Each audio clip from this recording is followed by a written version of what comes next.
in my mind, I do all the things I did when I was fighting, which to some people are quite extreme, like diet-wise, but I could do it, no problem. Change all those things and go 100% into training. So you said like, oh, you want to make easier changes. Like, what would you say to someone who has that mentality, who I'm obviously a successful person, successful at fighting. So I know how to do it. I don't have a problem with knowledge or a blockade, but I'm just 100% on business or 100%. And you said about prioritizing all that sort of stuff. What would your advice be to try and shift someone's mindset so they're not that 100% guy?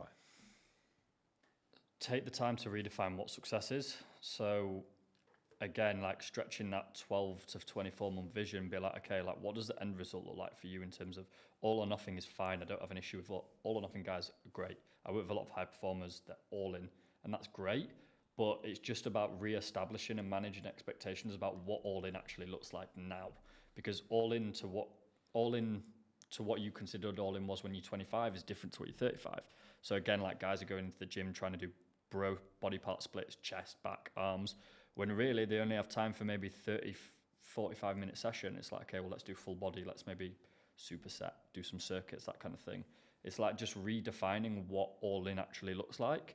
Make the next logical step, the lowest hanging fruit and entry level as easy as possible, because then you can build on it, and that feels like you could do in more and more and more. So for high performing guys that are constantly in that, like, I want to do more, start off relatively simple, and it's like every week then you feel like you're making huge leaps. Maybe just try 2 sessions a week, and then you go 3, and then you're like, okay, I'm getting up to 4. Those kind of things make such a big difference, especially because it feels like you're building massive amounts of momentum. But just take the time to establish at the start the ability to manage your expectations of what success is. Right now, you haven't trained for fucking 3 months, 4 months, 6 months, a year. You doing 2 training sessions a week for a month, that's all in. That's really fucking good. Eating 80% whole foods is good. So it's just about, as a coach, you just educate. It's like, okay, forget what you think you know. All in right now is getting to that first fucking result of losing a kilo. To do that, all we need is this. If you do that, that's you going all in. Okay, that makes sense. Oh, I like that. It's hard for some guys to take that on board, but then I'll just say to them, look, you either take me seriously as your coach and you come in here, or it's not a dictatorship, but it's like, you've come to me for a reason. You've either got buy-in, you trust, you relate, whatever. I've got the social proof, I've got the data here. Trust the process. Go do it for 10 days. See how you feel. If your energy's good, you feel like you're making progress. And then we can have more in. But just that lowest hanging fruit, let's get there first, that first step. And then it becomes a snowball effect. So then, like, we'll talk about how you get in contact with you for your business and all that sort of stuff at the end. But if you were, as you were a 10-year in-person PT, like, what would your advice? There's so many personal trainers out there that are trying to look how to scale their businesses and work things out. We kind of spoke about it, finding mentors, and you said about it. But what would your number one piece of advice be for somebody who's trading their time for money on a one-to-one basis to trying to scale that and do something different online, like that you've done? We've had deeper conversations about this, and I feel like you have a good outlook on this. So I just thought it'd be a good question to ask. Yeah, it's a great question, because I've helped a couple of younger PTs start thinking about this kind of thing. Of I wouldn't say mentored them, but coached a couple of PTs so that they can see how I do it in terms of systems and all that. But the number one starting point is just get clear on who you want to work with. Because again, if we're going back to what we said at the start in that fulfillment thing, if you go, right, I'm going to start working with, I don't know, high level athletes, it's like, okay, well, do you have the experience? Can you actually build that? It's like, not a case of you can achieve anything, right? But be realistic. Get very clear on, in the marketing world, is what you call a niche, who you specialize in, and really go 100% on what problems are you going to solve for them? Who do you want to work with, most importantly? What's your dream client look like? And then you can basically reverse engineer that and create resources, create a course, materials, stuff like that are going to help that person, that group of people, solve those core problems.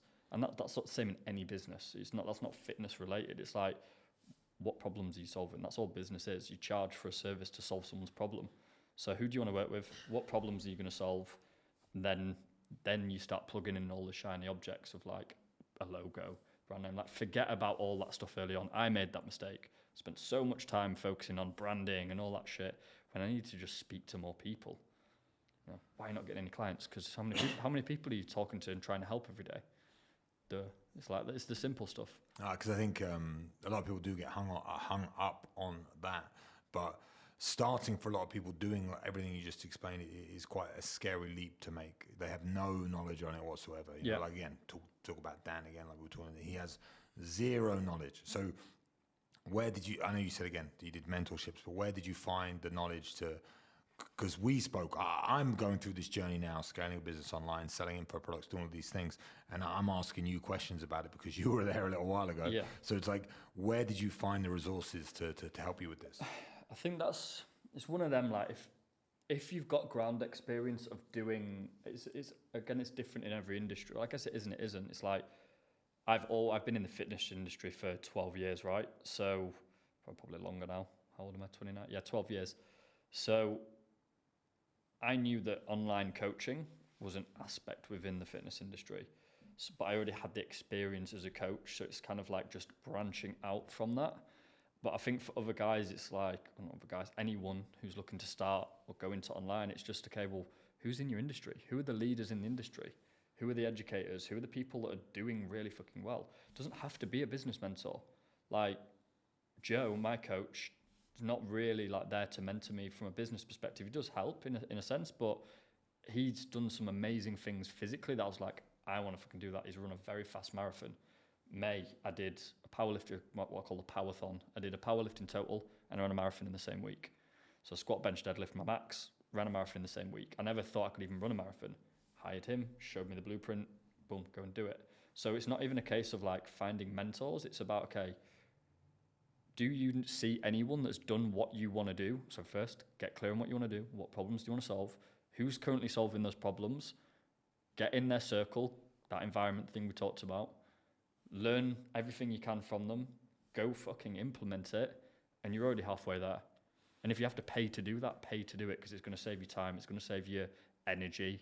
It's going to give you confidence in the process. And that's invaluable. You know, it might cost you $6,000, $8,000, $10,000. Don't care. I've invested. I don't want to say how much I've invested in my own education, but it's a lot. But if it saves you time, energy, and emotional stress, it's worth every penny. But then the question that I get, well, people come to me and they talk, Dan might be another example, or any personal trainer, they're like, yeah, but is that market not saturated? Now, do we not see people all the time? There's so many personal trainers going online and influencers going online. It's not a saturated market. I feel like that's a pain point for a lot of people to start. Well, what do you think about that? Nobody can be you better than you, right? And no one's lived your life. No one can have the experiences that you've done. And that makes you are the only one in that market. No one can be you better than you, right? So if you're, especially in the fitness industry, it's a relationship building industry. You have to have buy-in to your coach. You have to have, I believe anyway, connection to your coach. That's why I talk about my own previous fuck-ups in my content, because it allows guys to read it and go, he's a normal geezer. He's a normal guy. He's not perfect. You know, we had this conversation before. You have some influencers who will portray a certain image about them, you know.